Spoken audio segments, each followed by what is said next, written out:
हो गया।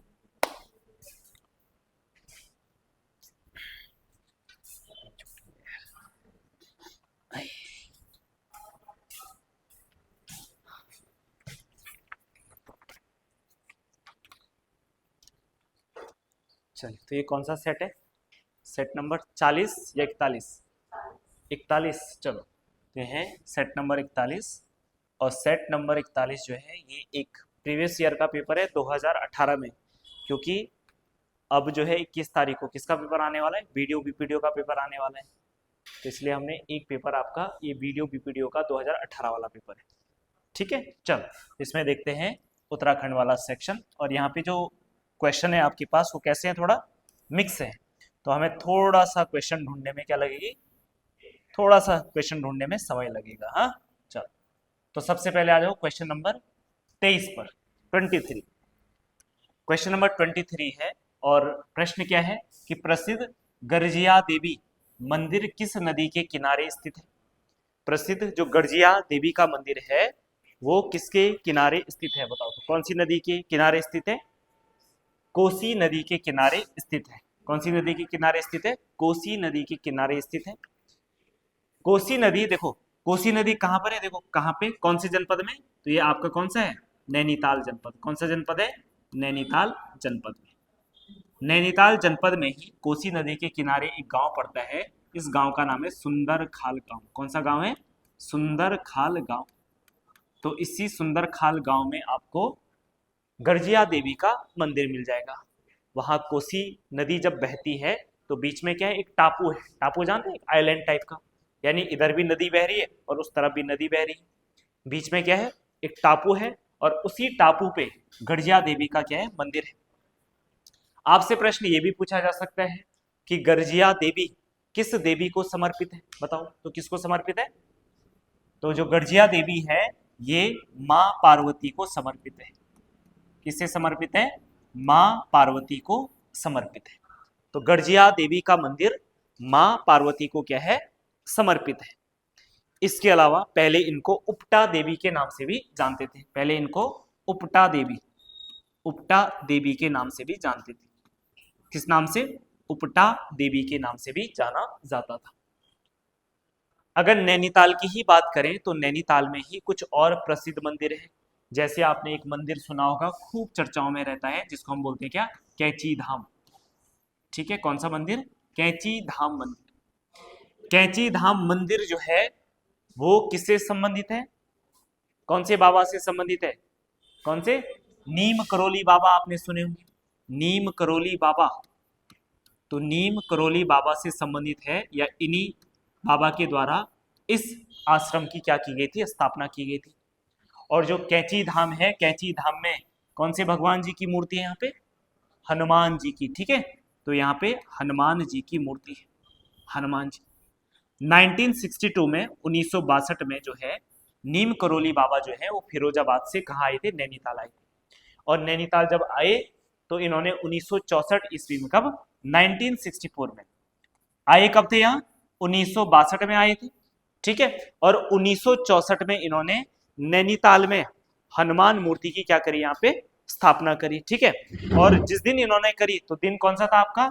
1964 दिन कौन सा था? जून 15, यानी कि 15 जून। 15 जून 1964 को इन्होंने यहाँ पे हनुमान जी की मूर्ति की क्या करी? स्थापना करी। इसीलिए ध्यान रखना 15 जून को हर साल यहाँ पे क्या लगता है? एक विशाल मेला लगता है। कहाँ पे? कैंची धाम में। तो कई बार पेपर में आ जाता है कि 15 जून को कौन सा मेला लगता है? तो कैंची धाम में क्या लगता है? मेला लगता है, और ये विशाल मेला लगता है यहाँ पे। ठीक, तो कैंची धाम के बारे में आपको ये सारी बातें क्या होनी चाहिए? याद होनी चाहिए। इसके अलावा अगर नैनीताल की बात करें तो नैनीताल में ही एक और मंदिर है। इस मंदिर का नाम है क्या? नैना देवी मंदिर। कौन सा है? नैना देवी का मंदिर। और नैना देवी का मंदिर कहाँ पे स्थित है? तो जो आपका नैनीताल है उसके मल्ली ताल, ठीक है, वहां पे एक ताल है जिसको बोलते हैं मल्ली ताल, और एक क्या होता है आपका? तल्ली ताल। एक ऊपर वाला, एक नीचे वाला, ऐसे बोलते हैं ना, मल्ले खोला और ऐसे कुछ बोलते हैं ना, तो बस ऐसे मल्ली ताल और दूसरा ताल हो जाएगा। तो मल्ली ताल के किनारे आपका नैना देवी का क्या है? मंदिर है। और नैना देवी मंदिर की बात करें तो नैना देवी का मंदिर बनाया था मोतीराम शाह के द्वारा बनवाया गया था। किसके द्वारा? मोती राम शाह के द्वारा इस मंदिर को बनवाया गया था। किसके द्वारा बनवाया गया था? मोतीराम शाह के द्वारा इस मंदिर को बनवाया गया था। और यहाँ पे हर साल नंदा अष्टमी को क्या लगता है? मेला लगता है। कब लगता है? नंदा अष्टमी को यहाँ पे हर साल क्या लगता है? मेला लगता है। राइट। तो ये नैनीताल के कुछ इंपॉर्टेंट मंदिर है। तो ऐसा नहीं है, देखो प्रश्न हालांकि बहुत आसान था, है ना, लेकिन इसके अंदर कितनी सारी बातें आ गई वो भी तो इंपॉर्टेंट। तो अब कैसे पूछ ले तो आपको सारे पता होने चाहिए। इसमें आपको कैची धाम का पता चल गया, ठीक है, और किसका पता चला? जो आपका गर्जिया देवी के बारे में और क्या बातें हैं, इसके अलावा नैना देवी मंदिर के बारे में हो गया, ठीक है। तो ये बातें आपको क्या रखनी है? याद रखनी है। चलो अगला प्रश्न आ जाओ, और अगला प्रश्न बताना मुझे कौन सा होगा। तो ये होगा आपका, उत्तराखंड में सिंचाई अनुसंधान संस्थान कहाँ है? तो देखो उत्तराखंड में सिंचाई अनुसंधान संस्थान कहाँ है? तो उत्तराखंड में सिंचाई अनुसंधान संस्थान है कहाँ पर? आपका रुड़की में। रुड़की में कई सारे महत्वपूर्ण संस्थान हैं, और मैं कई बार आपको बता भी चुका हूं, इंजीनियरिंग से रिलेटेड ज्यादातर जो भी संस्थान है वो आपके कहाँ पर है? वो रुड़की में है। कहाँ पर है? रुड़की। और रुड़की कौन से जनपद में पड़ता है? तो रुड़की पड़ता है आपका हरिद्वार में पड़ता है। जो सिंचाई अनुसंधान संस्थान है इसकी स्थापना हुई थी कब? 1928 में। इसकी स्थापना हुई थी 1928 में हुई थी। इसके अलावा रुड़की में जो और इंपॉर्टेंट संस्थान है, जैसे राष्ट्रीय जल विज्ञान संस्थान, एक कौन सा आपका? राष्ट्रीय जल विज्ञान संस्थान, राष्ट्रीय जल विज्ञान संस्थान। और राष्ट्रीय जल विज्ञान संस्थान की स्थापना हुई थी 1978 में, ठीक है। तो राष्ट्रीय जल विज्ञान संस्थान की स्थापना 1978, और ये कहां पे की गई थी? रुड़की में की गई थी। इसके अलावा अगला जो महत्वपूर्ण संस्थान है उस संस्थान का नाम है केंद्रीय भवन, केंद्रीय भवन अनुसंधान संस्थान, केंद्रीय भवन अनुसंधान संस्थान। और इसकी स्थापना हुई थी 1947 में हुई थी। पहले इसको एक सिंपल कॉलेज बनाया गया था। 1953 में प्रॉपर इसको क्या बनाया गया? एक इंस्टीट्यूट बनाया गया। क्या बनाया गया? एक संस्थान बनाया गया, ठीक है। वैसे स्थापना 1947 में होगी थी, लेकिन जो स्टैंडर्ड, जो मानक यहाँ पे स्थापित किए गए 1953 में किया गया, ठीक है। तो अनुसंधान से इसको 1953 में जोड़ा गया। तो केंद्रीय भवन अनुसंधान की स्थापना 1953, और ये अनुसंधान भी कहां पर है आपका? ये संस्थान भी कहां पर है आपका? ये भी आपका रुड़की में। उसके अलावा अगला है आपका स्ट्रक्चरल इंजीनियरिंग। नेक्स्ट क्या लिखोगे? अगला है स्ट्रक्चरल इंजीनियरिंग, रिसर्च इंस्टीट्यूट हो जाएगा। तो ये भी कहां पर है? रुड़की में। स्ट्रक्चरल इंजीनियरिंग रिसर्च इंस्टीट्यूट, तो ये भी कहां पे हो जाएगा? रुड़की में हो जाएगा। इसके अलावा यहां पर क्या है? Bengal engineer group. इसके अलावा कौन सा है? बंगाल इंजीनियर ग्रुप, ठीक है। तो बंगाल इंजीनियर ग्रुप भी आपको यहीं पे मिल जाएगा, ठीक है। ये बंगाल इंजीनियर ग्रुप जो है ये आपके किससे संबंधित है? तो ये आर्मी से संबंधित है।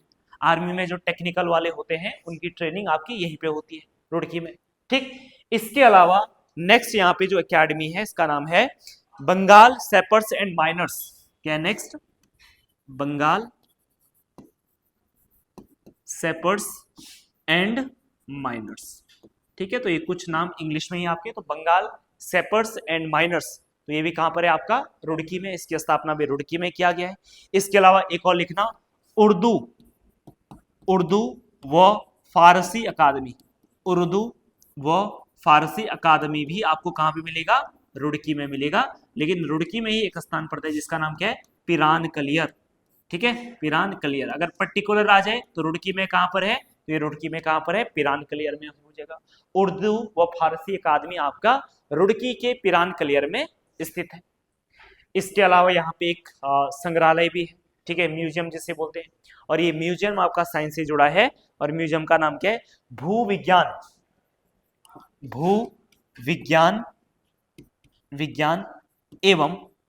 एवं भौतिकी संग्रहालय, संग्रहालय हो जाएगा। भू विज्ञान एवं भू भौतिकी संग्रहालय हो जाएगा। तो ये भी कहां पर है? रुड़की में। इससे पहले भी मैं ये बातें आपको बता चुका हूं, तो शायद आप ठीक से रिवीजन हो गया होगा, है ना। किसी पेपर में मैंने ये सारे इंस्टीट्यूट बताए थे आपको जो रुड़की में। तो राष्ट्रीय जल विज्ञान संस्थान 1978, केंद्रीय भवन अनुसंधान ये भी रुड़की में, structural engineering research institute Roorkee, Bengal engineer group Roorkee, Bengal 6% minus Roorkee, Urdu और फारसी अकादमी रुड़की, भू विज्ञान एवं भूभौतिकी संग्रहालय आपका कहां पे हो जाएगा? रुड़की में हो जाएगा। ठीक है, चलो अब इसमें से कोई भी प्रश्न आए तो आप क्या कर लेंगे? इसको ठीक कर लेंगे। ठीक है, चलो अगला प्रश्न ढूंढो जो उत्तराखंड का प्रश्न है 29, प्रश्न संख्या 29 पे आ जाते हैं। प्रश्न संख्या 29 की बात करें तो प्रश्न क्या है हमारे पास? गढ़वाल एंशिएंट एंड मॉडर्न पुस्तक किसने लिखी? तो देखो, जब मैंने परमार वंश स्टार्ट किया था इतिहास में, तो उसमें सबसे पहले मैंने आपको यही किताब लिखाई थी जब हम कनकवाल के बारे में पढ़ रहे थे, है ना। तो पातीराम की एक पुस्तक है, उस पुस्तक का नाम क्या है? Garhwal ancient and modern. तो ये किसकी है? पातीराम की पुस्तक है। इसमें भी हमें क्या मिलती है? परमार वंश के बारे में जानकारी मिलती है। ठीक है, चलो। इसके अलावा हरिकृष्ण रतोड़ी की बात करें तो जो हरिकृष्ण रतोड़ी हैं ये भी एक इंपॉर्टेंट आदमी, और हरिकृष्ण रतोड़ी आपके क्या है? एक साहित्यकार भी है साथ में। हरिकृष्ण रतोड़ी की बात करें तो कहां से संबंधित है? टिहरी गढ़वाल। कहां से संबंधित है? टिहरी गढ़वाल। हरिकृष्ण रतोड़ी 1861 में इनका जन्म हुआ था, और ये कहां से संबंधित है? टिहरी गढ़वाल से संबंधित है। और 1861 की बात करें तो टिहरी गढ़वाल में किसका शासन हुआ करता था? राजाओं का शासन हुआ करता था। परमार वंश के राजाओं का क्या हुआ करता था? शासन हुआ करता था। और इसके अलावा इन्होंने कुछ किताब लिखी है, जैसे 1910 में इन्होंने एक किताब लिखी, 1910 में, और उस किताब का नाम क्या है? गढ़वाल का इतिहास। क्या लिखा है इन्होंने? गढ़वाल का इतिहास। तो गढ़वाल का इतिहास किसके द्वारा लिखी गई? हरिकृष्ण रतोड़ी के द्वारा लिखी गई। इसके अलावा इन्हीं की दूसरी एक किताब है 1910 में ही, जिसका नाम है गढ़वाल वर्णन। 1910 में उस किताब का नाम क्या है? गढ़वाल वर्णन। ठीक है, गढ़वाल वर्णन करके एक दूसरी किताब है। तो गढ़वाल का इतिहास हो जाएगा, गढ़वाल वर्णन हो जाएगा। तीसरी किताब 1918 में इन्हीं के द्वारा लिखी गई। और टिहरी में न्याय व्यवस्था किस तरीके से होगी, तो इस न्याय व्यवस्था पे इन्होंने एक किताब लिखाई, राजा ने एक किताब लिखाई कि भाई इस किताब को लिख दो, है ना, ताकि न्याय व्यवस्था देने में क्या हो जाए? आसानी हो जाए। तो इसीलिए 1918 में इन्होंने एक किताब लिखी, और उस किताब का नाम था नरेंद्र हिंदू लॉ। ठीक है, नरेंद्र हिंदू लॉ, किताब का नाम क्या था? नरेंद्र हिंदू लॉ। तो 1918 में इनके द्वारा विधि से संबंधित यानी कानून से संबंधित एक किताब लिखी इन्होंने, और उसका नाम क्या था? हिंदू नरेंद्र लॉ। फिर 1931 में इन्होंने एक और किताब लिखी 1931 में, और 1931 में इन्होंने जो किताब लिखी, किताब का नाम था हिमालय और हिमालय में स्थित टिहरी गढ़वाल की भौगोलिक स्थिति। टिहरी गढ़वाल की भौगोलिक स्थिति हो जाएगी। ठीक है, टिहरी गढ़वाल की भौगोलिक स्थिति हो जाएगी। ये सारी किताबें किसके द्वारा लिखी गई है? हरिकृष्ण रतोड़ी के द्वारा लिखी गई। इसके अलावा अगर वॉल्टन की बात करें तो वॉल्टन के द्वारा भी कई सारी किताबें लिखी गई है। जैसे एक किताब इन्होंने लिखी गढ़वाल गजेटियर्स। क्या किताब लिखी इन्होंने? गढ़वाल गजेटियर्स। ये किताब किसके द्वारा लिखी गई? ये वॉल्टन के द्वारा लिखी गई। वॉल्टन ने एक और किताब लिखी, उस किताब का नाम था ब्रिटिश गढ़वाल गजेटियर्स। ठीक है, ब्रिटिश गढ़वाल गजेटियर्स। उसके अलावा एक और किताब लिखी, और उस किताब का नाम क्या था? अल्मोड़ा गजेटियर्स। ठीक है, तो अल्मोड़ा गजेटियर भी किसके द्वारा लिखी गई? वॉल्टन। यानी गजेटियर वाली किताब आ जाए तो किसकी हो जाएंगी? वॉल्टन की हो जाएगी। वहीं अगर हम बद्रीदत्त पांडे की बात करें तो बद्रीदत्त पांडे कुमाऊं में सामाजिक कुप्रथाओं को समाप्त करने वाले क्या थे? एक महत्वपूर्ण आदमी थे, और एक प्रमुख क्या थे? स्वतंत्रता सेनानी भी थे। बद्रीदत्त पांडे 1937 में इनका क्या हुआ? जेल हुई, और जेल में ही जेल प्रवास के दौरान उन्होंने क्या लिखी? किताब लिखी, और उस किताब का नाम क्या था? तो 1937 में बद्रीदत्त पांडे के द्वारा एक किताब लिखी गई, और उस किताब का नाम था कुमाऊं का इतिहास। किताब का नाम क्या था? कुमाऊं का इतिहास किताब थी। राइट, इतनी बात क्लियर है। चलो जी, नेक्स्ट प्रश्न में आ जाते हैं और अगला प्रश्न है हमारे पास। और ये प्रश्न क्या है, तो ढूंढो उत्तराखंड का प्रश्न। उत्तराखंड का अगला प्रश्न देखो, मोहन उत्प्रेती।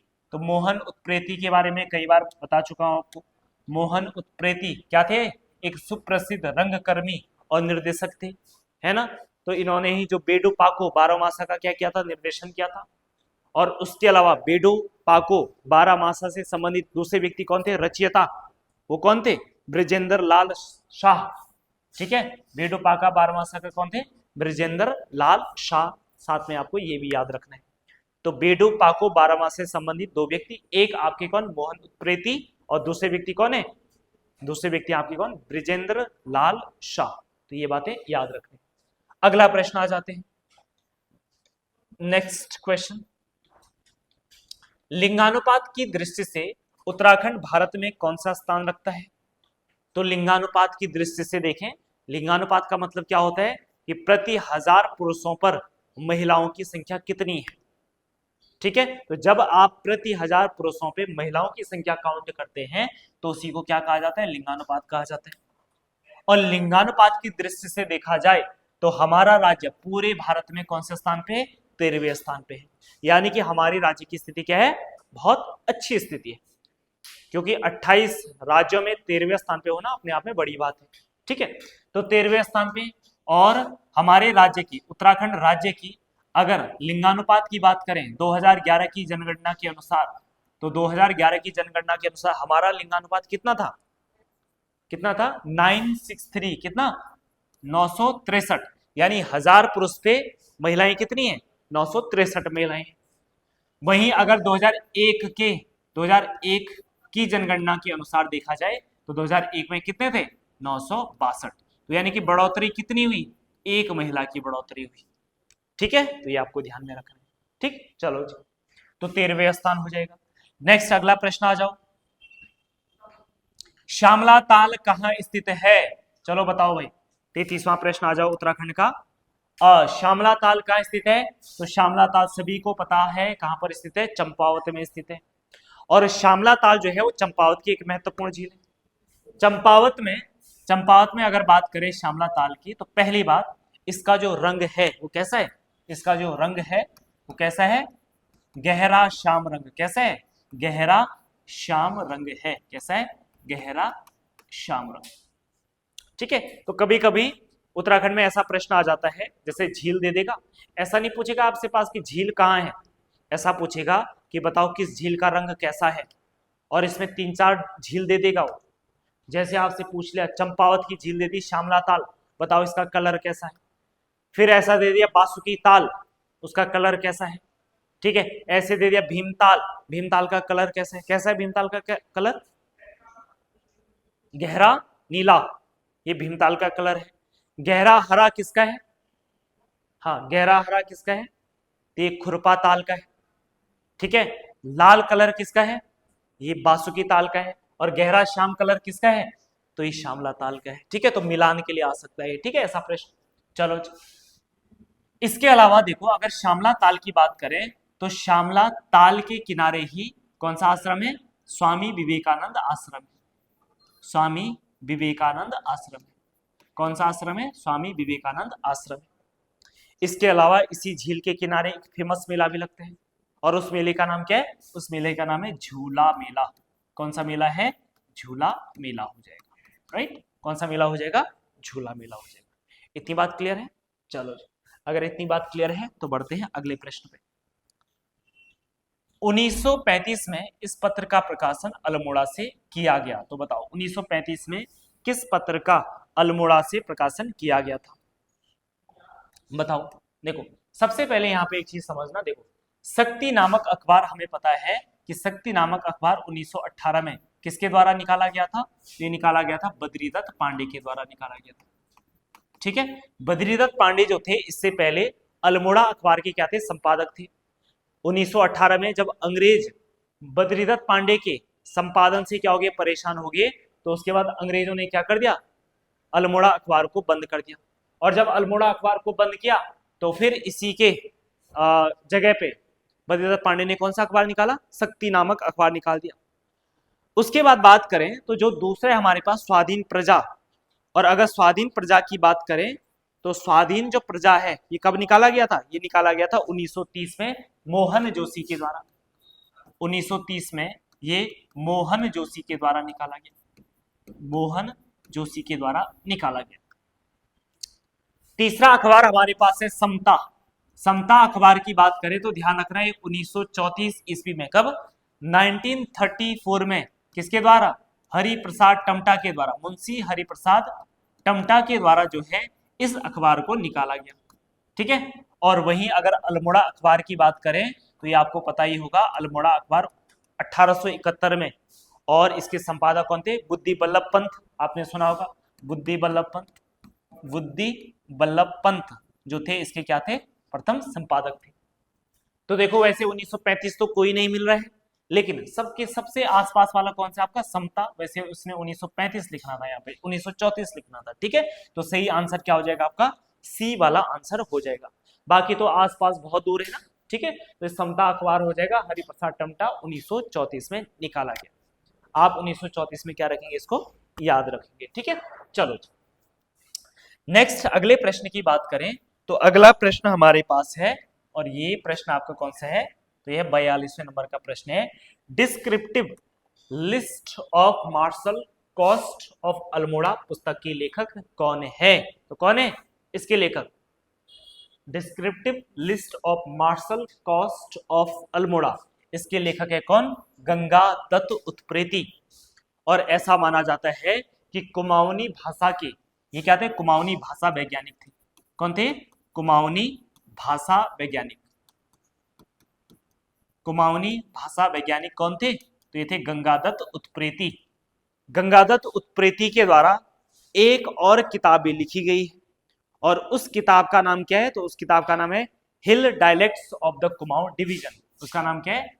हिल डायलेक्ट्स। यहां लिख देता हूं मैं नीचे, hill dialects of the Kumaon division. Hill dialects of the Kumaon division. तो hill dialects of the Kumaon division किसकी है? तो ये किसकी है? तो ये है गंगादत्त उत्प्रेती की है। इसके अलावा बाकी जो नाम हमारे पास हैं, देखो एक है कौन? बद्रीदत्त पांडे। सबसे ऊपर कौन लिखे? बद्रीदत्त पांडे। बद्रीदत्त पांडे के जन्म की बात करें तो इनका जन्म हुआ था कब? 15 फरवरी 1882 ईस्वी में। और कहां पे हुआ था? कनखल। और ये कनखल कहां पे पड़ता है? हरिद्वार में पड़ता है। तो बद्रीदत्त पांडे क्योंकि एक महत्वपूर्ण व्यक्ति है, तो इसीलिए इनका जन्म एग्जाम में आपसे पूछा जा सकता है। तो 15 फरवरी 1882 ईस्वी हरिद्वार में इनका जन्म हुआ था। लेकिन ये मूल रूप से कहां के थे? मूल रूप से ये कहां के थे? अल्मोड़ा के थे। कहां के थे? अल्मोड़ा। हालांकि जन्म हुआ होगा, माता पिता वहां रहे होंगे ना। ठीक है, तो जन्म हुआ वहां कनखल में, लेकिन ये मूल रूप से कहां से थे? अल्मोड़ा से थे।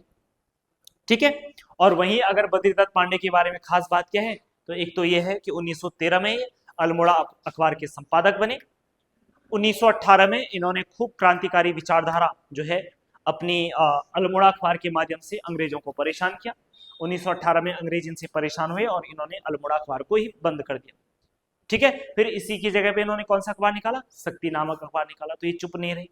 फिर आगे 1921 में जो कौन सा आंदोलन हुआ था? कुली बेगार आंदोलन। तो कुली बेगार आंदोलन में इन्होंने क्या किया था? नेतृत्व किया था। ठीक है, तो कुली बेगार आंदोलन में इनकी क्या थी? बड़ी भूमिका थी। बाकी स्वतंत्रता आंदोलन में तो थे ही। वहीं गोविंद बल्लभ पंत की बात करें तो गोविंद बल्लभ पंत का जन्म 10 सितंबर कब हुआ था? इनका जन्म 10 सितंबर 1887। ठीक है, और कहां पे? अल्मोड़ा में एक स्थान पड़ता है जिसको बोलते हैं खूट गांव। अल्मोड़ा के खूट गांव में गोविंद बल्लभ पंत का क्या हुआ था? जन्म हुआ था। वहीं अगर बात करें तो जो गोविंद बल्लभ पंत थे, बाकी इनका स्वतंत्रता आंदोलन में खूब सारी भूमिका थी, है ना। और कुली बेगार आंदोलन, सारे आंदोलन में भी इनकी क्या थी? महत्वपूर्ण भूमिका थी। देश आजाद होने के बाद 1955 में ये हमारे देश के क्या बनते? होम मिनिस्टर बनते हैं। 1957 में इनका राजनीति के क्षेत्र में उल्लेखनीय कार्य होने की वजह से भारत सरकार के द्वारा इनको क्या दिया गया? क्या दिया गया? भारत रत्न दिया गया। भारत रत्न दिया क्या? इसके अलावा जवाहरलाल नेहरू ने इनको क्या बोला? हिमालय पुत्र कहा। क्या कहा? हिमालय पुत्र कहा। ठीक, चलो बाकी हरगोविंद पंत की बात करें तो हरगोविंद पंत भी एक बड़े इंपॉर्टेंट आदमी है। इनका जन्म 1885 ईस्वी में, कब हुआ था इनका जन्म? 1885 ईस्वी में अल्मोड़ा में एक गांव पड़ता है जिसका नाम है चितई गांव। कौन सा गांव है? चितई गांव में इनका क्या हुआ था? जन्म हुआ था। और हरगोविंद पंत को कुमाऊं कांग्रेस की रीढ़ भी कहा जाता है। क्या कहा जाता है? कुमाऊं कांग्रेस की रीढ़ कहा जाता है। कुमाऊं कांग्रेस की रीढ़ कहा जाता है। ऐसे ही बद्रीदत्त पांडे को क्या कहा जाता है? कुमाऊं केसरी कहा जाता है। कुमाऊं केसरी किसे कहा जाता है? बद्रीदत्त पांडे को कहा जाता है। ठीक, तो कुमाऊं कांग्रेस की रीढ़ हरगोविंद पंत। हिमालय पुत्र किसे कहा जाता है? किसे कहा जाता है? गोविंद वल्लभ पंत को कहा जाता है। राइट, चलिए जी नेक्स्ट प्रश्न पे आ जाते हैं। और अगला प्रश्न है हमारे पास कि व्यक्तिगत सत्याग्रह आरंभ करने हेतु उत्तराखंड में प्रथम बैठक बुलाई गई थी। तो व्यक्तिगत सत्याग्रह करने के लिए उत्तराखंड में पहली बैठक बुलाई गई थी डाडा मंडी में। और ये डाडा मंडी कहां पे पड़ता है? डाडा मंडी कहां पड़ता है? कौन से जनपद में पड़ता है? कौन से? हाँ, नैनीताल में। कहां पड़ता है? हाँ, नैनीताल में। कहां पड़ता है? हाँ, नैनीताल में। कहां पड़ता है? हैं? नैनीताल में पड़ता है। कहां पड़ता है? पौड़ी में पड़ता है। सब एक ही टोन में बोले, नैनीताल में पड़ता है, नैनीताल में। डाडा मंडी कहाँ है? पौड़ी में। मेला भी लगता है डाडा मंडी है, भूल गए? ठीक है, चलो। तो डाडा मंडी में पहली जो है बैठक बुलाई गई थी व्यक्तिगत सत्याग्रह की। गलत नहीं करना है प्रश्न, ठीक है, चलो। तो डाडा मंडी में व्यक्तिगत सत्याग्रह की पहली बैठक हुई थी ताकि हम उत्तराखंड में व्यक्तिगत सत्याग्रह को क्या करें? शुरू करें। गांधी जी चाहते थे कि हर आदमी अपने व्यक्तिगत लेवल पे भी क्या करे? सत्याग्रह करे। ठीक है, अगस्त 1940 में जो अंग्रेज थे वो एक प्रस्ताव लेके आए थे और उसी प्रस्ताव को क्या कहा गया था? अगस्त प्रस्ताव कहा गया था 1940 में, है ना। 1940 में क्या आया था? अगस्त प्रस्ताव। ये ऑफर किया था किसने? अंग्रेजों ने। ठीक है, लेकिन हमने ना बोला, हमें नहीं चाहिए, है ना, हमें आपका प्रस्ताव मंजूर नहीं है। ठीक है, इसके बाद अक्टूबर 1940 में ही गांधी जी के द्वारा एक आंदोलन और चलाया गया और इस आंदोलन का नाम था व्यक्तिगत सत्याग्रह। आंदोलन का नाम क्या था? व्यक्तिगत सत्याग्रह आंदोलन था। ठीक है, उस आंदोलन का नाम क्या था? व्यक्तिगत सत्याग्रह। और हमारे देश में जो पहले सत्याग्रही बने थे, देश के जो पहले क्या थे? सत्याग्रही थे। तो बताओ कौन थे पहले सत्याग्रही? उनका नाम था विनोबा भावे। उनका नाम क्या था? विनोबा भावे था। वहीं अगर दूसरे सत्याग्रही की बात करें तो कौन बने थे? जवाहरलाल नेहरू बने थे। ठीक है, तो ऐसे ही आगे क्या बनानी थी? चेन बनानी थी। हर कोई अपने आप को क्या बना दे? सत्याग्रही। फिर नेहरू आगे बनाएंगे, विनोबा भावे आगे बनाएंगे। ठीक है, ऐसे ही व्यक्तिगत सत्याग्रह करने के लिए हमारे राज्य में बैठक बुलाएगी और वो कहां पे बुलाएगी? डाडा मंडी। यानी कि जो कुमाऊं कांग्रेस के नेता या गढ़वाल कांग्रेस के जो नेता थे उनके द्वारा यहाँ पे सम्मेलन बुलाया गया।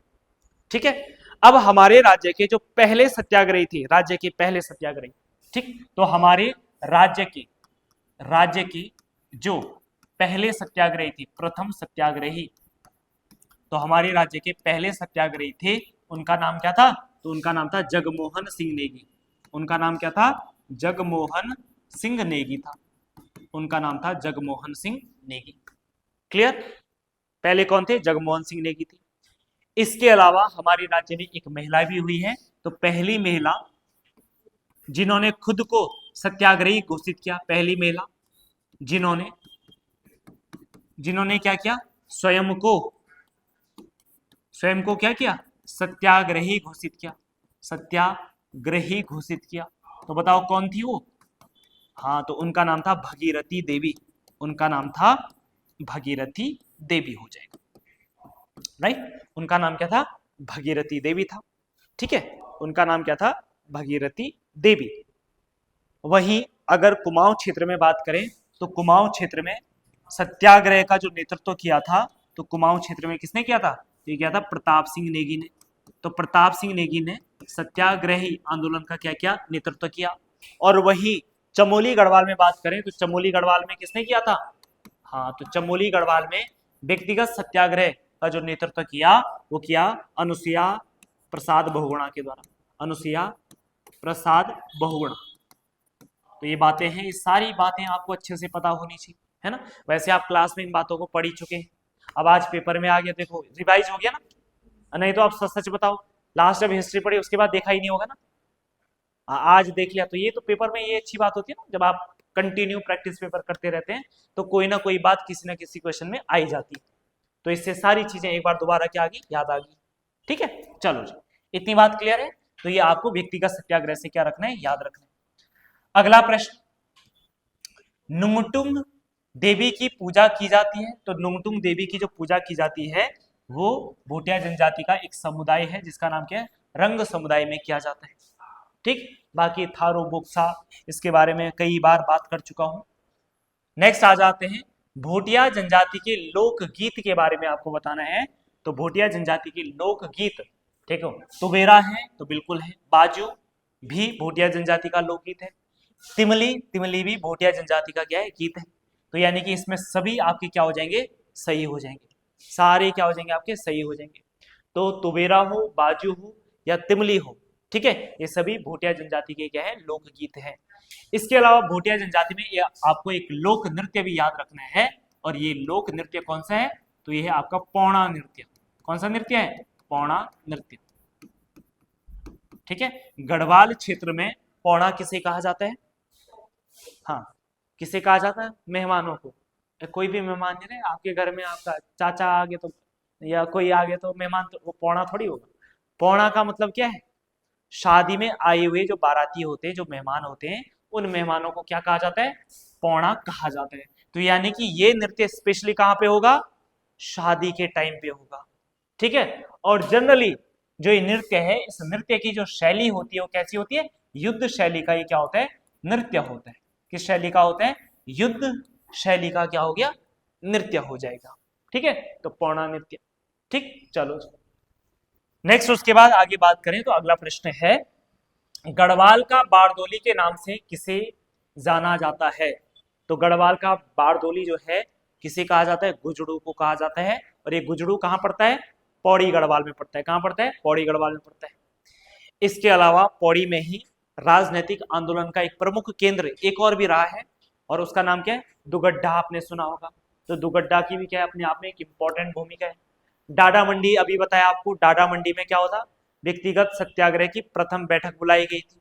ठीक है, चलो अगला प्रश्न आ जाओ। नेक्स्ट, वर्ष 2011 की जनगणना के अनुसार जनसंख्या घनत्व के संबंध में उत्तराखंड का भारत में कौन सा स्थान है। तो देखो, जनसंख्या घनत्व के मामले बताओ, हम आगे होंगे पीछे होंगे, हमेशा हम पीछे होंगे।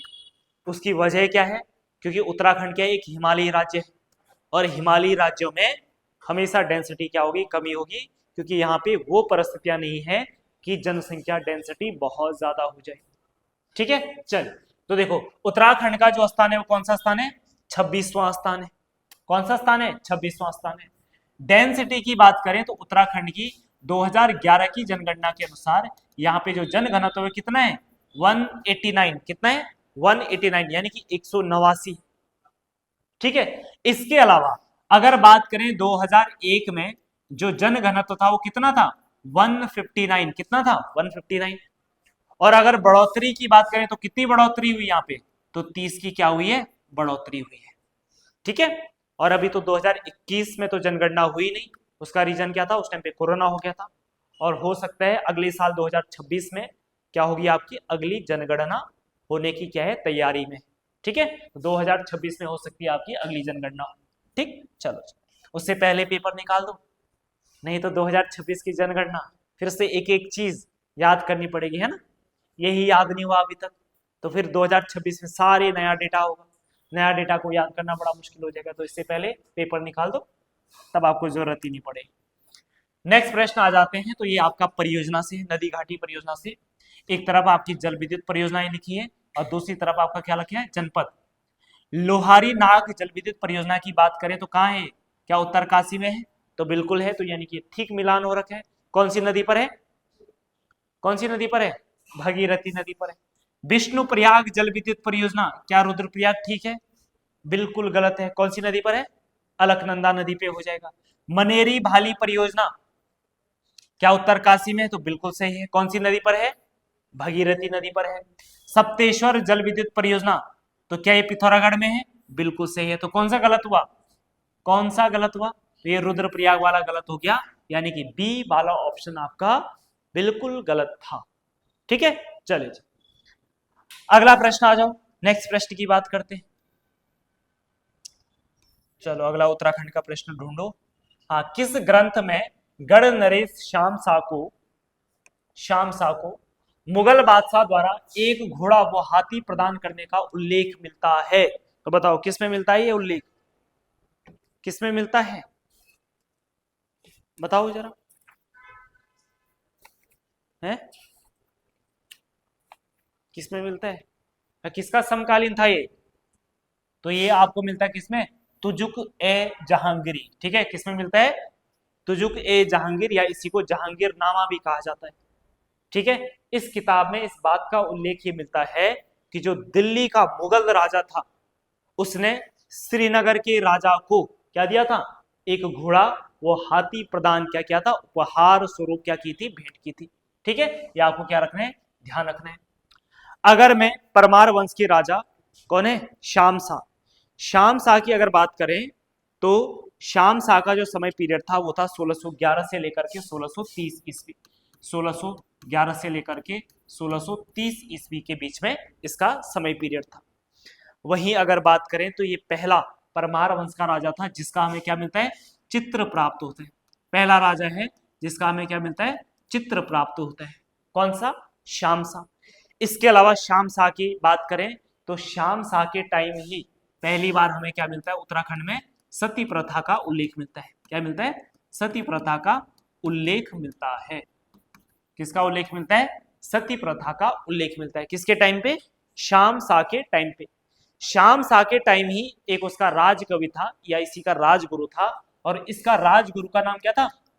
राजगुरु, या इसी को आप राजकवि भी बोल सकते हैं। इसका नाम था क्या? शंकर देव। उसका नाम क्या था? शंकर देव। और इसी शंकर देव ने एक ग्रंथ की रचना की। उस ग्रंथ का नाम क्या था? तो उस ग्रंथ का नाम था वास्तु शिरोमणि। ग्रंथ का नाम क्या था? वास्तु शिरोमणि। ग्रंथ का नाम क्या था? वास्तु शिरोमणि था। क्लियर है इतनी बात? ठीक है, इसके अलावा इसने श्रीनगर में श्यामशाही बाग भी लगवाया। ठीक है, ये बातें आपको क्या रखनी है? याद रखनी है। अगला प्रश्न आ जाते हैं। नेक्स्ट प्रश्न है उत्तराखंड का। काशीपुर में बाला सुंदरी देवी पर कौन सा मेला लगता है? चलो जी बताओ, काशीपुर में बाला सुंदरी में कौन सा मेला लगता है? हाँ, अच्छा 54 भी उत्तराखंड का है। चलो 54 ही तो कराया था शायद इससे पहले। अच्छा 54 54 नहीं, उत्तराखंड का थोड़ा ना वो। हाँ, तो कोई नहीं, वो तो खैर वैसे वाला प्रश्न है, वो तो वैसे भी देख लेना आप लोग, जीएस वाले सर बता देंगे ना। चलो अगला प्रश्न 58। ठीक, और 58वां जो प्रश्न है ये है आपके सामने। कौन सा? काशीपुर में बाला सुंदरी देवी के मंदिर पे कौन सा मेला लगता है? तो बताओ कौन सा मेला लगता है? तो ये मेला लगता है आपका चैती मेला लगता है। कौन सा मेला लगता है? चैती मेला। और जो चैती मेला है ये आपके चैत्र की अष्टमी को मिलता है। चैत्र का महीना लगता है, चैत्र का महीना, तो चैत्र का जो महीना होता है चैत्र की अष्टमी को कौन सा मेला लगता है? चैती मेला लगता है। ठीक है, इसके अलावा अगर बात करें तो जो आपका चैती मेला होता है, ठीक है, चैती मेला देखो, जो बाला सुंदरी देवी थी ना, वो ऐसा माना जाता है कि कुमाऊं के जो चंद वंश थे उनकी क्या माना जाता है? कुल देवी माना जाता है। ठीक है, चलो इसके अलावा देखो दूसरा मेला कौन सा है आपका? गोचर मेला। और गोचर मेला कहाँ पे लगता है? कहाँ पे लगता है गोचर मेला? हाँ बताओ, गोचर मेला कहाँ पे लगता है? तो चमोली में लगता है। और चमोली के कहाँ पे लगता है? तो गोचर नामक स्थान पे लगता है। और इस मेले की शुरुआत कब हुई थी? 1943 में हुई थी। कब हुई थी? 1943 में इस मेले की क्या हुई थी? शुरुआत हुई थी। वहीं अगर हम कुंभ मेले की बात करें, अच्छा ये बताओ गोचर मेला शुरुआत किसने कराया था? तो उस टाइम पे गढ़वाल के डिप्टी कमिश्नर थे जिनका नाम क्या था, बर्नेडी। जिनका नाम क्या था, बर्नेडी। जिनका नाम क्या था, बर्नेडी था। तो बर्नेडी के द्वारा इस मेले की शुरुआत की गई थी। ठीक है, चलो जी। अब इसके अलावा कुंभ मेले की बात करें तो कुंभ मेला कहाँ पे लगता है, हरिद्वार में लगता है। और हर 12 साल के बाद क्या लगता है, कुंभ मेला लगता है। इसके अलावा अगर बात करें तो 7 दिसंबर 2017, कब, 7 दिसंबर 2017 में, ठीक है, कुंभ मेला को क्या किया गया था, यूनेस्को के द्वारा विश्व की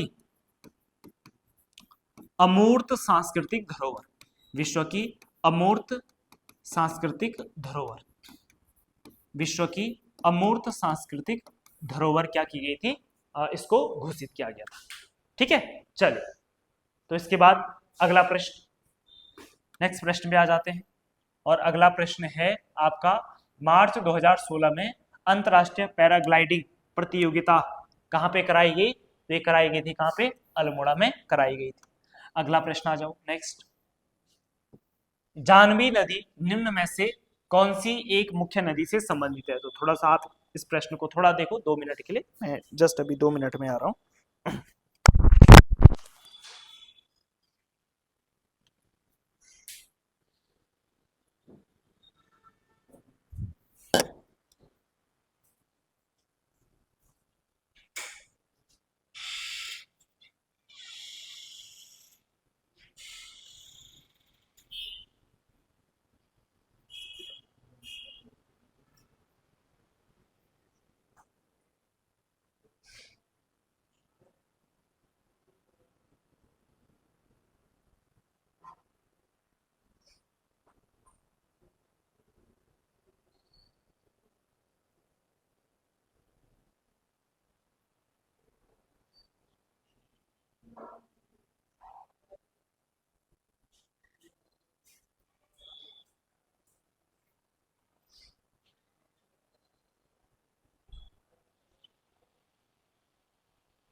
चलिए तो वापस आ जाते हैं हम अपने प्रश्न पे। प्रश्न कौन सा था, प्रश्न संख्या 62।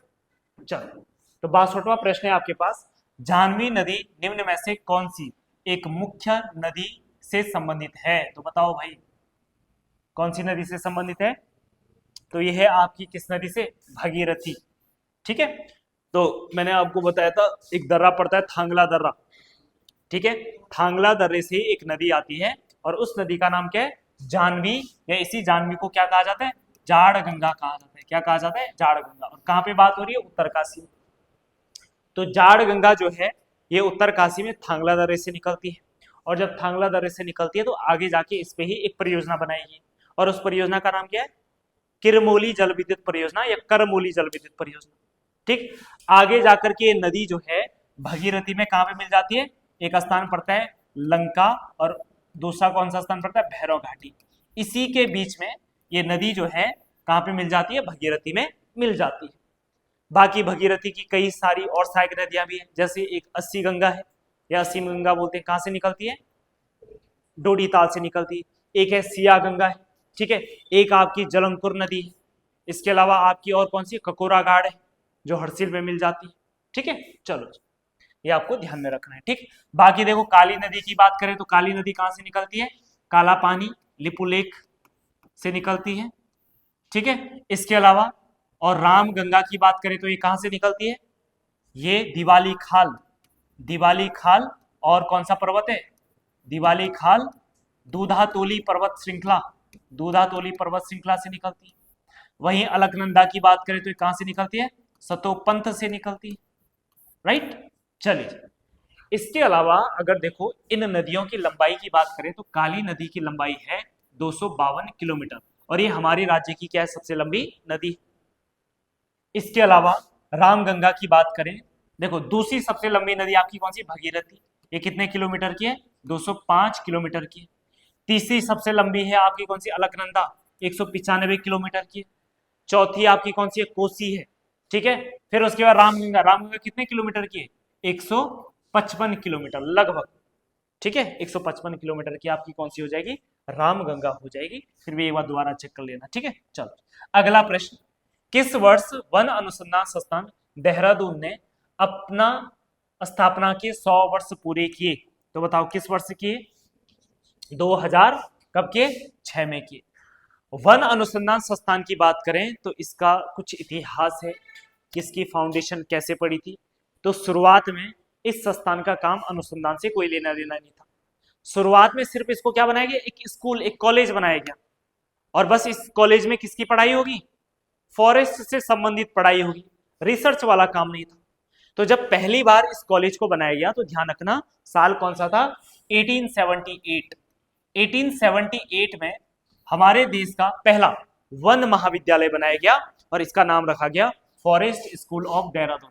इसका नाम क्या रखा गया, फॉरेस्ट स्कूल ऑफ देहरादून रखा गया, फॉरेस्ट स्कूल ऑफ देहरादून रखा गया। कब, 1978 में, हाँ 1878 में, ठीक है। फिर इसके लगभग कितने साल के बाद, 1884 में, यानी 1884 ईस्वी में, 1884 ईस्वी में इसका नाम चेंज किया गया और इसका नाम रखा गया imperial forest school of Dehradun. क्या रखा गया, imperial forest school of Dehradun. बाकी पीछे सेम होगा ये, लेकिन आगे क्या रख लेंगे, imperial forest school of Dehradun रखा गया, ठीक है। चलो फिर 1906, साल 1906 जब आया तो ये ठीक ठाक डेवलपमेंट हो गया इस कॉलेज का और अब ये आवश्यकता महसूस की गई कि हमें वनों से संबंधित क्या करनी चाहिए, रिसर्च करनी चाहिए।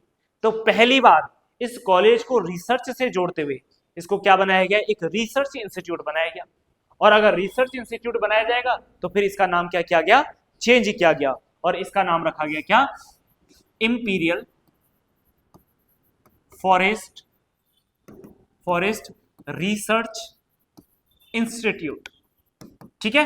तो 1906 में इसे रिसर्च से जोड़ा गया, इसलिए यहां पे क्या लिखा गया, वन अनुसंधान संस्थान, अनुसंधान है तो इसलिए 100 साल पूरे कब हो रहे हैं, 2006 में हो रहे हैं। नहीं तो कंफ्यूजन हुआ होगा ना कि 1978 1878 बना तो 1878 में था, तो वैसे 1978 में 100 साल होने चाहिए थे, है ना, लेकिन अनुसंधान से जोड़ते हुए इसको 1906 में बनाया गया।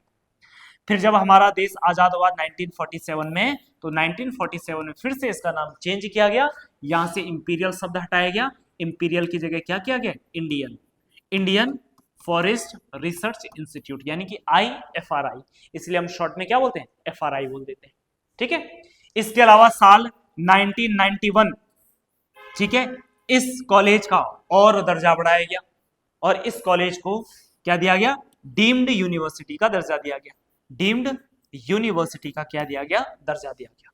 तो फॉरेस्ट रिसर्च इंस्टीट्यूट से जितने सवाल आ सकते हैं ये सारे सवाल आपके ये हो जाएंगे।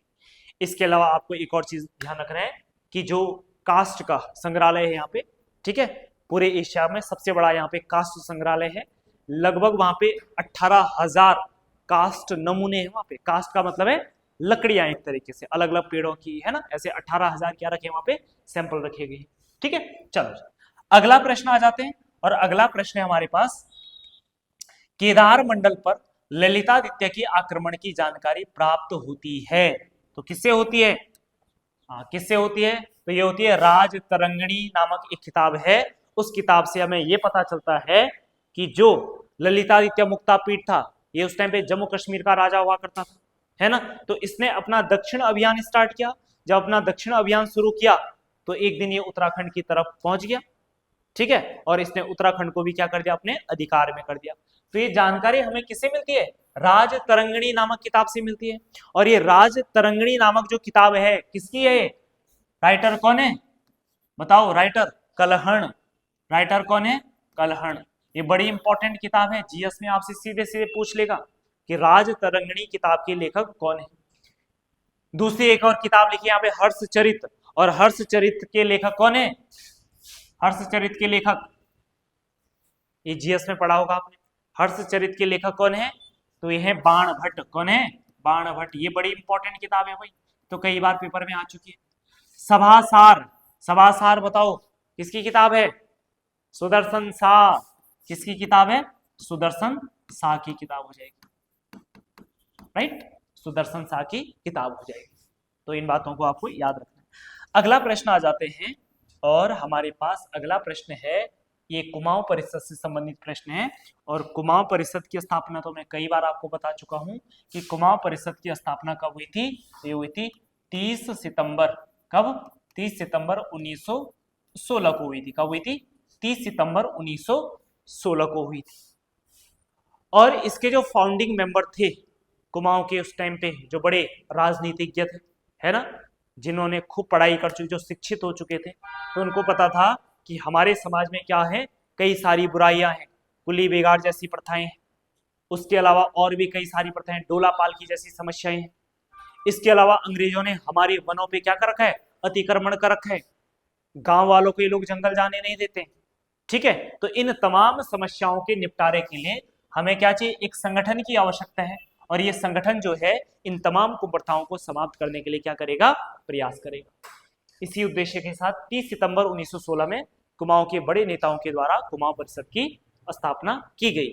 और कुमाऊं परिषद की स्थापना करने में जो महत्वपूर्ण भूमिका जिन नेताओं ने निभाई है, उन नेताओं में कौन कौन से नेताओं थे? तो देखो, दो तीन तो कॉमन है आपकी, जीवी पंत, गोविंद बल्लभ पंत, हर गोविंद पंत।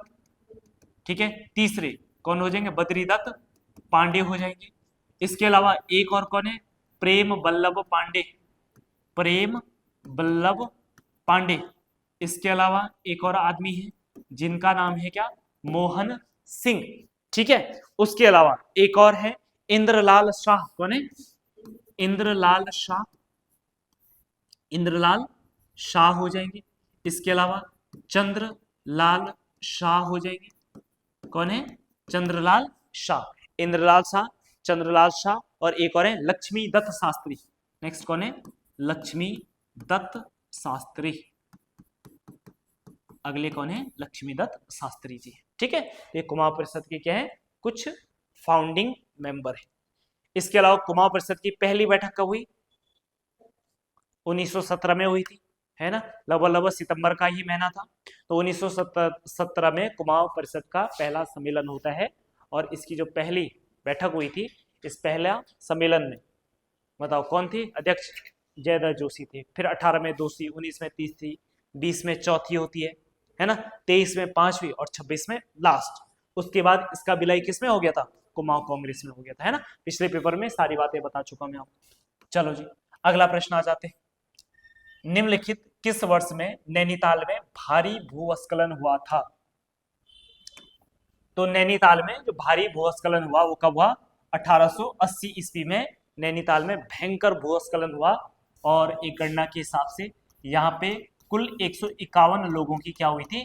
मृत्यु हुई थी इस भूस्खलन में। इससे पहले भी नैनीताल में क्या हुआ था? भूस्खलन हुआ था। और ये भूस्खलन कब हुआ था? ये हुआ था कब? 1867 में। 1867 में नैनीताल में पहली बार क्या हुआ था? भूस्खलन हुआ था।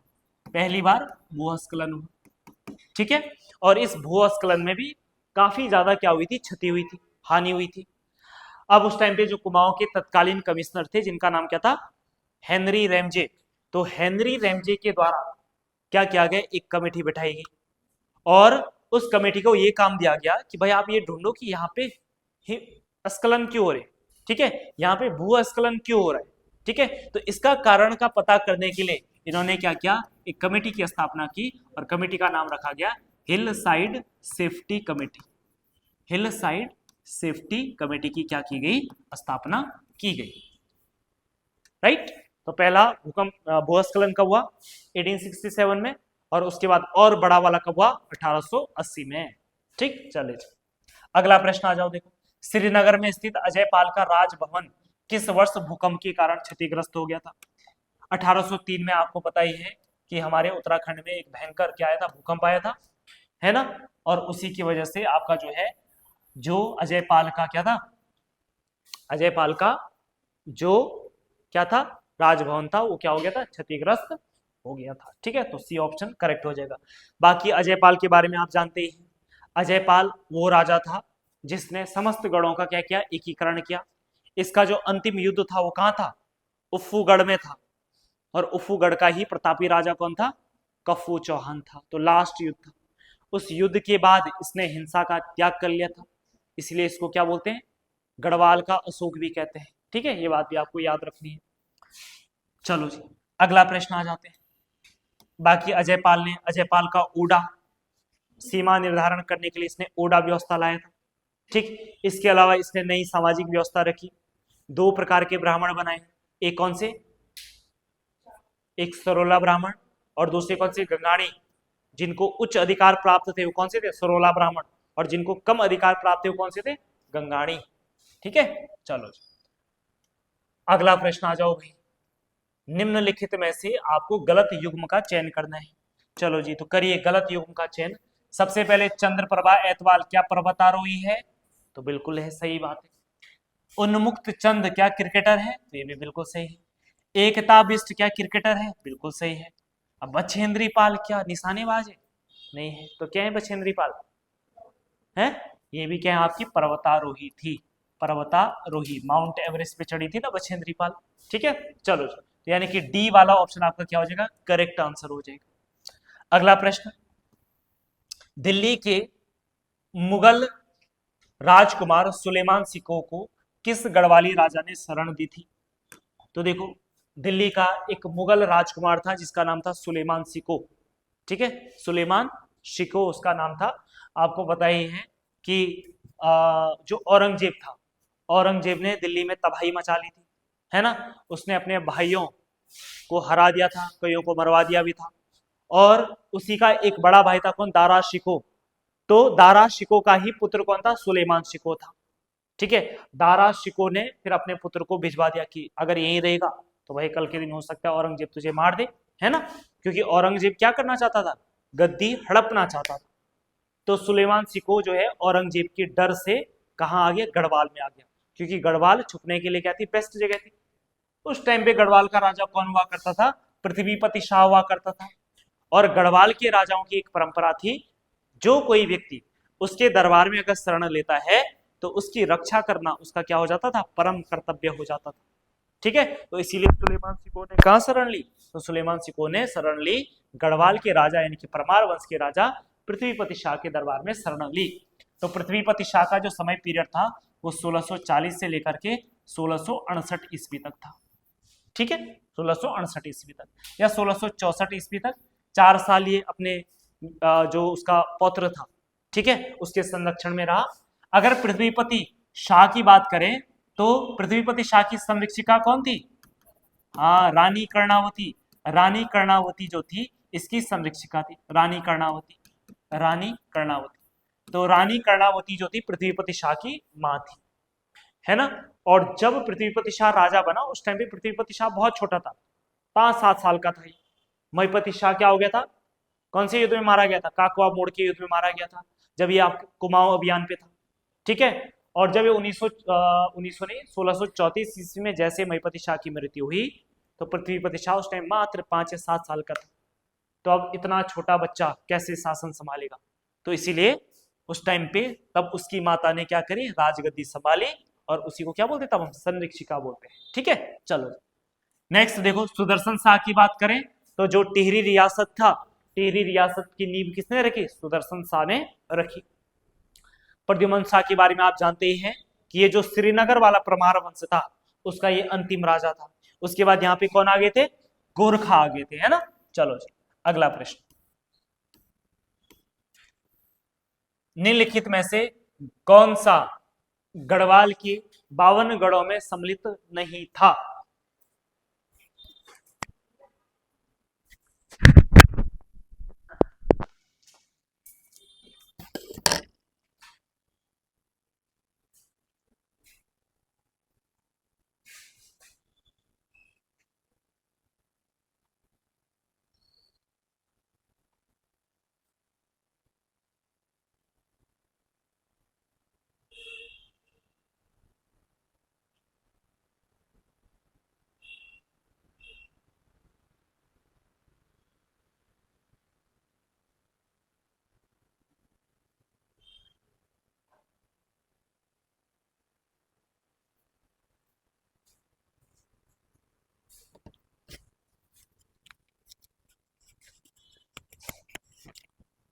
चलिए वापस आते प्रश्न पे, बताओ कौन सा है इसमें ऑप्शन है 52 गढ़ों में। हाँ कौन सा था? घूनीगढ़ी। अब ये घूनीगढ़ी क्या हो गया ना, घूनीगढ़। देखो बदाणगढ़ आपने सुना ही होगा, चांदपुर गढ़ भी सुना है, और देवलगढ़ तो आज भी गढ़ ही बोलते हैं, है ना। तो ये आपके क्या हो जाएंगे, ये तीनों हो जाएंगे।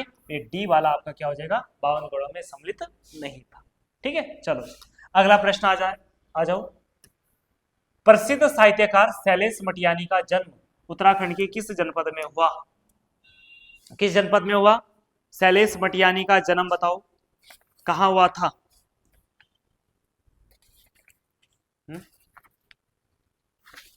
कहां हुआ रे? अल्मोड़ा में हुआ। कहां पे हुआ? अल्मोड़ा में हुआ। ठीक है, कहां पे हुआ था? कहां हुआ? अल्मोड़ा, नैनीताल तो नहीं बोल रहे। हाँ कहां पे हुआ था? अल्मोड़ा में हुआ था। और कब हुआ था? 1931 ईस्वी में। कब हुआ था? 1931 में इनका जन्म हुआ था, अल्मोड़ा में हुआ था। और शैलेश मटियानी की बात करें तो देखो ये उत्तराखंड के एक प्रमुख साहित्यकार हुए हैं। इन्होंने अपने जीवन काल में कई साहित्यों की रचना करी। जैसे इनका एक साहित्य था जिसका नाम क्या था, मुठभेड़। कौन सा था? मुठभेड़। जैसे आपने सुना होगा पोस्टमैन। ठीक है, कौन सा? पोस्टमैन हो गया, मुठभेड़ हो गया। इसके अलावा एक और थी बर्फ की चट्टानें। बर्फ की चट्टानें, बर्फ की चट्टानें होगी। ठीक है, बर्फ की चट्टानों के अलावा एक है जंगल में मंगल। कौन सा? जंगल में मंगल। ठीक, जंगल में मंगल के अलावा एक है कबूतर खाना। कबूतर खाना एक हो जाएगा, कबूतर खाना। और इसके अलावा एक और लिखना, उगते सूरज की किरण।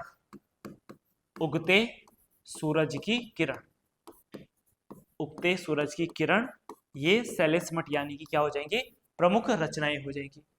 इसके अलावा एक और चीज याद रखना शैलेश मटियानी के बारे में कि 2009 में उत्तराखंड सरकार के द्वारा इनके सम्मान में एक सम्मान शुरू किया है ना, एक पुरस्कार की शुरुआत करी और उसको क्या बोलते हैं, शैलेश मटियानी राज्य शैक्षिक पुरस्कार की शुरुआत कब होती है? 2009 में। यानी शिक्षा के क्षेत्र में जो भी टीचर उल्लेखनीय कार्य करते हैं तो उनको शैलेश मटियानी राज्य क्या मिलता है, शैक्षिक पुरस्कार मिलता है। चलो जी अगला प्रश्न आ जाते हैं। सुंदर ढूंगा हिमानी किस जनपद में स्थित है? तो सुंदर ढूंगा हिमानी की बात करें तो ये बागेश्वर में स्थित है। प्रश्न बड़े आसान है इस वाले पेपर में। ठीक है, हालांकि अब ऐसे प्रश्न तो नहीं आएंगे, लेकिन अब जो प्रश्न आएंगे आपके पास एक ही प्रश्न के अंदर कई सारे प्रश्न होंगे। ठीक है, चलो लेकिन एक्सप्लेनेशन इंपॉर्टेंट है। इसके साथ आपको जितनी एक्स्ट्रा चीजें मिल रही है वो ज्यादा महत्वपूर्ण है। सुंदर ढूंगा ग्लेशियर बागेश्वर में, और ग्लेशियर की बात करें तो एक तो सुंदर ढूंगा हो गया, और कौन कौन से हैं? कफनी ग्लेशियर, कौन सा है? इसके अलावा मैकतोली, मैकतोली ग्लेशियर, और कौन सा है? सुखराम ग्लेशियर। ठीक, तो ये ग्लेशियर आपके कहां पे हो जाएंगे? बागेश्वर में हो जाएंगे। उसके अलावा टिहरी गढ़वाल में बताओ कौन से ग्लेशियर है? खतलिंग, मेन कौन सा आपका? खतलिंग ग्लेशियर है। उत्तरकाशी में बात करो तो उत्तरकाशी में कौन सा ग्लेशियर है? कौन सा? बासुकी, हाँ बासुकी, और मेन डोकरियानी। ठीक है, गंगोत्री यमुनोत्री तो होंगे ही। बंदर पूंछ हो जाएगा, हाँ बंदर पूंछ। स्वर्गारोहिणी ग्लेशियर, ठीक है स्वर्गारोहिणी ग्लेशियर। ठीक है, और भी कई सारे के आपके ग्लेशियर हो जाएंगे। ठीक, चलो जी देहरादून में कौन सा ग्लेशियर है? देहरादून में कौन कौन सी ग्लेशियर है? हैं? नहीं है, देहरादून में थोड़ा ना ग्लेशियर है ना। देहरादून में कहाँ ग्लेशियर होंगे? उसके लिए ग्लेशियर होने के लिए आपके पास महान हिमालय भी होना चाहिए ना, ऐसे नहीं होंगे। ठीक है, तो देहरादून में क्या महान हिमालय है? नहीं है। क्या मध्य हिमालय है देहरादून में? है मध्य हिमालय है। जौनसार क्या है? जौनसार मध्य हिमालय तो है, तो जौनसार नहीं आता देहरादून में, तो जौनसार भी देहरादून में ही आता है। अगला प्रश्न आ जाओ, नेक्स्ट प्रश्न है प्रसिद्ध मंदिर हाट कालिका कहाँ स्थित है? तो प्रसिद्ध मंदिर हाट कालिका आपका कहाँ हो जाएगा? गंगोली हाट में हो जाएगा। कहाँ हो जाएगा? गंगोली हाट में हो जाएगा। बाकी बद्रीनाथ केदारनाथ, और बद्रीनाथ केदारनाथ जोशीमठ तो आपको पता ही है। बद्रीनाथ आपके चमोली में, केदारनाथ आपका रुद्रप्रयाग में, जोशीमठ आपका कहाँ हो जाएगा? चमोली में हो जाएगा। ठीक है, बद्रीनाथ का शीतकालीन आवास कहाँ है? जोशीमठ। केदारनाथ का शीतकालीन आवास ओखीमठ। ये आपको बस याद रख लेना है थोड़ा थोड़ा। ठीक, अगला प्रश्न, चमोली जनपद का सृजन कब हुआ? तो चमोली जनपद का सृजन हुआ था कब? 24 फरवरी 1960। 1960 में देखो एक और चीज हुई थी, 1960 में एक नया मंडल बनाया गया था और उसको बोला गया था उत्तराखंड मंडल बोला गया था। उत्तराखंड जब मंडल बनाया गया तो इसी मंडल में 3 नए जनपद का क्या की गई, स्थापना की गई। एक आपका उत्तरकाशी, एक आपका चमोली और एक आपका पिथौरागढ़। तो 3 नए सीमावर्ती जिला बनाए गए 1960 ईस्वी में। ठीक है, और इसमें चमोली की स्थापना कब हुई? 24 फरवरी 1960 में हुई। चलो नेक्स्ट, रम्माण के बारे में कौन सा कथन गलत है? तो बताओ। देखो, रम्माण यह चमोली जनपद का एक लोक उत्सव है, बिल्कुल सही बात है। चमोली जनपद में जो आपका सलूण डुंगरा जो क्षेत्र है, ठीक है, ये गांव है, वहां पे रम्माण उत्सव का क्या कराया जाता है, आयोजन किया जाता है। इसमें मुखौटे के साथ नृत्य होता है, क्या ये बात सही है? बिल्कुल सही है। इस नृत्य का मेन आकर्षण ही क्या है? मुखौटे है। और मुखौटे यहाँ पे कितने प्रकार के होते हैं? 2 प्रकार के होते हैं। एक होते हैं आपके कौन से? ध्यौपत्तर, और दूसरे कौन से होते हैं? खिलियारी। जो ध्यौपत्तर होते हैं वो किससे संबंधित होते हैं? देवताओं से संबंधित होते हैं। और वहीं जो खिलियारी होते हैं वो किससे संबंधित होते हैं? मनोरंजन वाले मुखौटे होते हैं। क्या होते हैं? मनोरंजन वाले मुखौटे होते हैं। इसमें ढोल का प्रयोग वर्जित है, ये बात सही है? ढोल का प्रयोग वर्जित है। अब बिना ढोल के नृत्य कैसे होगा? इतना बड़ा उत्सव हो रहा है तो भाई बिना ढोल के तो नहीं हो सकता है। तो यानी कि सी वाला आपका गलत नहीं होगा। अच्छा, सी वाला ही गलत होगा, है ना? सी ऑप्शन, ढोल वर्जित कैसे हो जाएगा? बिना ढोल के इतना बड़ा नृत्य कैसे होगा, है ना? तो सी वाला गलत हो जाएगा। इसको यूनेस्को द्वारा विश्व विरासत घोषित किया गया, कि ये बात सही है? तो बिल्कुल सही है। कब घोषित किया गया था? हाँ, ठीक है। तो देखो ए बी डी सही है और ये सी वाला आपका क्या हो जाएगा? गलत आंसर हो जाएगा। ठीक, चलो अगला अगला प्रश्न आ जाओ। शारदा नदी का उद्गम, शारदा नदी का उद्गम बताओ। शारदा नदी का उद्गम कहां से होता है? पिंडारी से होता है क्या? नहीं होता है। कफनी से होता है? मिलम से? कहां से होता है फिर? उपयुक्त में से कोई नहीं से होता है। यही से होता है, उपयुक्त में से कोई नहीं। कहां से होता है? तो ये होता है आपका कहां से? ये होता है काला पानी। कौन सा स्थान है? काला पानी, या आप चाहो तो लिपुलेख दर्रा कह सकते हैं। लिपुलेख नामक स्थान से होता है। ठीक है, तो काला पानी नामक स्थान से शारदा नदी या काली नदी का क्या होता है? उद्घाटन होता है। उद्घाटन नहीं, उद्गम होता है। क्या होता है? उद्गम होता है। ठीक, देखो काली नदी की बात करें तो काली नदी के बारे में थोड़ा सा, जैसे मान लो ये काली नदी है, तो देखो ठीक, काली नदी के बारे में, हाँ ठीक, काली नदी की बात करें तो ध्यान से देखना। जैसे ये आपकी काली नदी आ रही है, काला पानी से आ रही है। सबसे पहले यहाँ पे जो नदी मिलती है उस नदी का नाम क्या है? कुठियांगटी नदी। कौन सी है? कुठियांगटी। कहाँ पे मिलती है? गुंजी नामक स्थान पे मिलती है। उसके बाद कौन सी नदी मिलती है? कौन सी? पूर्वी धौली गंगा। कौन सी? पूर्वी धौली गंगा मिलती है। और कहाँ पे मिलती है? ये आपने सुना होगा तवा घाट, ठीक है, या खेला, या इसी स्थान को क्या बोलते हैं आप? शालपत भी बोल देते हैं। उसके बाद अगली जो नदी आती है उसका नाम क्या है? तो उसका नाम क्या है? गोरी गंगा। और गोरी गंगा जहां पे मिलती है वो स्थान कौन सा है आपका? जौल जीबी। कौन सा है? जौल जीबी। अगली नदी कौन सी आती है? तो कौन सी नदी आती है? सरयू। और सरयू कहां पे मिलती है? ये आपका पंचेश्वर में मिलती है। ठीक है, अगली नदी कौन सी नदी आती है? लोहावती। तो आपकी लोहावती लोहा घाट में मिल जाएगा। ठीक है, ये बातें आपको ध्यान में रखनी। नेक्स्ट प्रश्न आ जाते हैं। अगला प्रश्न, प्रश्न संख्या 92। और 92 की बात करें तो शाह पदवी प्रयोग करने वाला गढ़वाल का प्रथम राजा कौन था? ये था आपका बलभद्र शाह था। ठीक है, कौन सा राजा था? बलभद्र शाह था आपका। ठीक है, चलो जी, तो बलभद्र शाह हो जाएगा। चलिए जी, नेक्स्ट बलभद्र शाह के बारे में बात करें तो मुगलों और गढ़वाल के राजाओं के बीच में, या परमार वंश के राजाओं के बीच में जो किसे भेजने की प्रथा शुरू हुई थी? राजदूत भेजने की प्रथा शुरू हुई थी। क्या हुई थी? राजदूत भेजने की प्रथा राजदूत भेजने की प्रथा शुरू हुई थी। भेजने की प्रथा क्या हुई थी? शुरू हुई थी। ठीक है, चलो अगला प्रश्न आ जाओ। राजाजी राष्ट्रीय उद्यान का नाम किस प्रसिद्ध व्यक्ति के नाम पे किया गया है? तो कौन है? सी राजगोपालचारी। कौन थे सी राजगोपालचारी? कौन थे सी राजगोपालचारी? हैं? भारत के अंतिम या पहले भारतीय गवर्नर जनरल ऑफ इंडिया या वाइसरॉय, है ना, governor general of India. Bharat के पहले गवर्नर जनरल या पहले भारतीय तो ये थे सी राजगोपालचारी जी थे, है ना। इन्हीं के नाम पे राजाजी राष्ट्रीय उद्यान का नाम रखा गया। राजाजी राष्ट्रीय उद्यान की स्थापना कब हुई? 1883 में, है ना, है 1983, ठीक है, 1983 में। कब हुई थी? 1983 में हुई थी। कब हुई थी? 1983 में राजाजी राष्ट्रीय उद्यान की स्थापना हुई थी। ठीक है, चलो जी अगला प्रश्न। उत्तराखंड का प्रथम पावर हाउस कौन सा था? तो उत्तराखंड का पहला जो पावर हाउस था, पहली जो जल विद्युत परियोजना थी वो थी ग्लोगी जल विद्युत परियोजना, जो कि कहां पर है? आपकी मसूरी में, जो आपका कियारकुली और भट्टा गांव के बीच में पड़ जाता है ये स्थान। इस परियोजना की बनाने की शुरुआत 1907 में हुई थी और 1909 से यहां से जो है प्रॉपर बिजली का क्या किया जाने लगा? उत्पादन किया जाने लगा।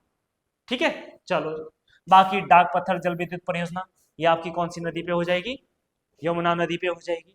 उसके अलावा मनेरी भाली ये आपकी भगीरथी नदी। उसके अलावा धौली गंगा, तो ये तो आपकी धौली गंगा पे ही हो जाएगी, है ना। अगला प्रश्न, उत्तराखंड में किसके शासनकाल को स्वर्ण युग के नाम से जाना जाता है? तो कौन सा है आपका? कत्यूरी साम्राज्य। ठीक है, ठीक है, तो या इन्हीं के जो वास्तुकला थी, ठीक है, या आर्किटेक्चर का जो टाइम था वो आपका कत्यूरियों के समय पीरियड का था। इसलिए आपने ज्यादातर उत्तराखंड के जो मंदिर भी देखे होंगे वो किस शैली के बने हैं? कत्यूरी शैली के बने हुए, राइट। चलो अगला प्रश्न, सन 1926 ईस्वी में कृपाराम मिश्र ने कोटद्वार से किस पत्रिका की शुरुआत की थी? तो किस पत्रिका की शुरुआत की थी? तो उस पत्रिका का नाम था गढ़देश। पत्रिका का नाम क्या था? गढ़देश। ठीक है, पत्रिका कौन सी थी आपकी? गढ़देश। ठीक, तो ये आपको ध्यान में रखना है, गढ़देश। तो 1926 में कृपाराम मिश्र ने कोटद्वार से गढ़देश नामक पत्रिका निकाली। अगला प्रश्न, आधा राज्य अंग्रेजों के कब्जे में जाने के पश्चात गढ़वाल नरेश सुदर्शन शाह ने अपनी राजधानी श्रीनगर से हटाकर कहां स्थापित की? तो ये आपकी टिहरी गढ़वाल में करी। ठीक, टिहरी गढ़वाल राज्य की स्थापना कब होती है? 1815 में होती है ना, दिसंबर 1815 में यह स्थापना की जाती है। इसीलिए रेस्टोरेशन डे के रूप में भी मनाया जाता है। रेस्टोरेशन डे के रूप में भी मनाया जाता है। और टिहरी रियासत का जो पहला राजा था उसका नाम क्या था? उसका नाम था सुदर्शन शाह, राइट। तो यहां से अंग्रेजों ने गोरखाओं को भगा दिया था और अलकनंदा से जो पश्चिम वाला भाग था, यानी कि जो टिहरी और उत्तरकाशी वाला जो क्षेत्र था, वो परमार वंश के राजाओं को दे दिया था। बाकी जो गढ़वाल वाला क्षेत्र था उसको अंग्रेजों ने क्या कर दिया था? अपने पास रख दिया था। ठीक है, चलो जी। और आज की क्लास का लास्ट प्रश्न है, कुमाऊं में चंद शासन का जन्मदाता किसे माना जाता है? तो किसे माना जाता है? राजा सोमचंद को माना जाता है। हालांकि कुछ लोग थोर भी बोलते हैं, लेकिन ज्यादातर मान्यता किसकी है? सोमचंद की है। ठीक है, चलो जी, कौन था? सोमचंद था। और उस टाइम पे अंतिम राजा चंपावत में क्या बोलते हैं आपका, एक कत्यूरी राजा था, तो उसकी भी क्या नहीं हो रही थी? उसकी एक बेटी थी, वो भी किससे जूझ रहा था कि आगे मेरा उत्तराधिकारी कौन होगा। तो इसने भी अपनी बेटी का विवाह राजा सोमचंद से करा दिया। राजा सोमचंद जब आया तो फिर उसने कई सामाजिक व्यवस्थाएं चेंज करी। ठीक है, समाज को अलग अलग वर्गों में डिवाइड किया। इसके अलावा इसने एक महल भी बनवाया। महल का नाम क्या रखा गया? राजबुंगा। तो राजबुंगा किला किसने बनाया था? राजा सोमचंद ने बनाया था। 4 किलेदार नियुक्त किए थे, है ना। हाँ, ठीक है, तो ये भी आपको क्या रखना है? ध्यान में रखना। ठीक, तो इसके साथ ये वाला आपका पेपर था। और 2018 में ऑब्वियसली बात है पेपर थोड़ा हल्का आता था, उसकी तुलना में अब पेपर बहुत अच्छे लेवल के आते हैं ना। ठीक है, ठीक, तो इसके साथ साथ देखो कभी कभी क्या होता है, हमारे बेसिक प्रश्न भी क्या हो जाते हैं? खराब हो जाते हैं। तो इसीलिए बेसिक प्रश्न खराब नहीं होने चाहिए, है ना। वो आपके मेन सिलेक्शन का क्या होता है? आधार होता है। क्योंकि टफ जो क्वेश्चन होगा वो तो सभी के लिए टफ है, लेकिन अगर आसान प्रश्न को ही गलत कर दिया तो ये कहीं ना कहीं क्या हो जाएगी? सिलेक्शन में रुकावट हो जाएगी। तो इसलिए सरल प्रश्न को भी सही तरीके से क्या करना है, हमें डील करना है। कई बार सरल प्रश्न क्या हो जाता है, गलत हो जाता है, तो ये नहीं होना चाहिए। ठीक है, चलो बाकी जीएस वाला पोर्शन आपको सर क्या कराएंगे, एक्सप्लेन कराएंगे। ठीक है, मिलते हैं नेक्स्ट लेक्चर में। Thank you.